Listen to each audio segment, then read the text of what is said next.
So next we have acid rain, uh, which is increasing the acidity of soil.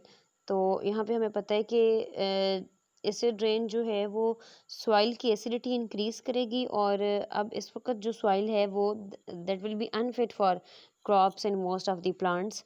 बहुत सारे तो plants इसमें grow ही नहीं करते, और कुछ जो ग्रो करेंगे उनके अंदर इन मेटल्स का लेवल हाई होने की वजह से उनमें मतलब वो जो वेजिटेशन या क्रॉप्स है वो पॉइजन हो जाएंगी, या उनमें टॉक्सिक लेवल जो होगा मेटल्स का वो अटेन कर लेंगी। Even old trees are affected due to acidity of soil. जो ज़्यादा ओल्ड मेच्योर ट्री हैं वो भी इफेक्ट होते हैं, their growth is retarded, growth रुक जाती है। ठीक है, और दूसरा क्या है कि they get dry and die, wilting या ड्राइनेस हो जाएगी, और उससे फिर प्लांट की या ट्री की डेथ हो जाएगी। ठीक है, इसी तरह से हमारे पास acid rain directly damage the leaves of trees and plant, thus limiting their growth. अब सम टाइम ये क्या करती है कि प्लांट की जो स्पेशली प्लांट के लीव्स में जो उसकी फोटोसिंथेटिक अपरेटस है, या जो फूड फैक्ट्री है, ठीक है, उसके ऊपर ये जब रेन वाटर जब गिरेंगे तो उसको ये डैमेज और डिस्ट्रॉय करते हैं, जिसकी वजह से फिर प्लांट के जो जब लीव्स डैमेज हो जाएंगे तो उसकी फूड फैक्ट्री डेफिनेटली डैमेज हो जाएगी, और प्लांट की जो ग्रोथ है वो लिमिटिंग, यानी उसको फूड ही नहीं मिलेगा तो उसकी ग्रोथ भी नहीं होगी। Depending upon the severity of damage plants growth can be hampered. Growth it depends upon the severity of damage, कितना ज़्यादा उसको डैमेज हो रहा है, कितना शदीद डैमेज है, प्लांट की जो ग्रोथ है उसके हिसाब से होगी। या आप ये कह सकते हैं कि उसका जितना ज़्यादा इन इन चीज़ों का मेटल्स का लेवल जितना ज़्यादा होगा, या जितनी स्वेरिटी ज़्यादा होगी, स्वेरिटी इन अ सेंस के जितनी ज़्यादा अकोमोलेशन, जितना ज़्यादा level of these metals high होगा, उतना ज़्यादा जो है वो प्लांट की जो ग्रोथ है उसको इफ़ेक्ट होगा, उतना ज़्यादा डैमेज होगा। ठीक है, और उस हिसाब से फिर ये इसको हैम्पर्ड किया जा सकेगा।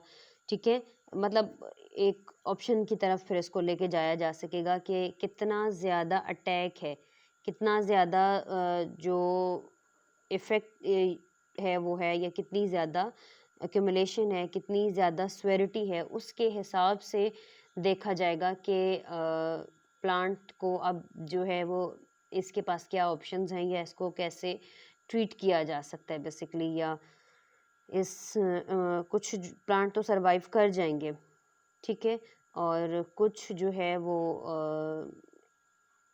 ड्राई हो जाएंगे, कुछ डेड हो जाते हैं। अब ये दोनों चीज़ें ड्राई, डेड या सर्वाइवल की जो कंडीशंस हैं that depends upon the severity of what जो चीज़ें इसको इफ़ेक्ट कर रही हैं, और वो क्या है, वो प्रेजेंस ऑफ हैवी मेटल्स है, या ऑक्साइड्स ऑफ सल्फ़र, या नाइट्रोजन है। ठीक है, और आगे फिर वो एसिड्स में कन्वर्ट हो जाते हैं। Plants capability to resist cold और diseases reduce and ultimately the die. अब प्लांट में मसला क्या होता है कि प्लांट की जो कैपेसिटी थी कि वो अपने अंदर रेजिस्टेंस पैदा कर लेता है किसी भी तरह के स्ट्रेस से, यानी अगर हाई लेवल हो गया है कोल्ड का, ठंड ज़्यादा हो गई है तो, या कुछ डिजीज़ेस का अटैक था, तो वो अपने अंदर रेजिस्टेंस पैदा कर रहा था प्लांट उन चीज़ों से बचने के लिए। लेकिन अब यहाँ पे जब प्लांट को इस तरह का स्ट्रेस मिल रहा है, ठीक है, तो प्लांट जो है इस वक्त इन चीज़ों से भी फाइट नहीं कर पा रहा होता। प्लांट का जो स्टेमिना था रेजिस्टेंस वाला और अपने आप को फ्यूचर में सेव करने का, वो भी ख़राब हो जाता है। फिर इसी टॉपिक से related we have some questions. How is acid rain produced, ये आप डिस्कस करेंगे कि कैसे पॉल्यूटेड एयर जो है वो राइज होती है, और oxides of sulphur and nitrogen जो है कंबाइन होते हैं with the rain water, and then acid rain बनती है। Why does acid rain damage buildings, तो वो उसकी भी रीज़न अभी हमने पढ़ी है इस टॉपिक में। How is aquatic life affected by acid rain, तो वो पता है कि प्लांट्स, एनिमल्स हैं, जो भी एक्वेटिक लाइफ में जो भी लाइफ है वो इफ़ेक्ट होती है, और कैसे होती है। Why are plants dying day by day, comment.